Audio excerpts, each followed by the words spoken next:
बिस्मिल्लाहिर्रहमानिर्रहीम। अस्सलाम वालेकुम जी, कैसे हैं स्टूडेंट्स।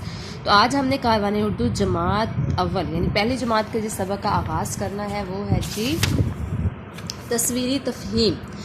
तस्वीरी तफ़हीम में आपको एक तस्वीर दिखाई दे रही है जो कि चलें आज हम इससे कहानी बनाते हैं। जैसे ये एक कमरे की तस्वीर है, ये अली का कमरा है। अली ने स्कूल से आते ही अपना यूनिफॉर्म, अपना बैग और अपने जूते जो हैं वो इधर उधर फेंक दिए हैं। उसकी किताबें जो हैं वो बिखरी नज़र आ रही हैं और उसके बेड पर जो है वो उसकी बॉक्स और उसकी जो टॉवल तौलिया जो है वो दिखाई दे रहा है।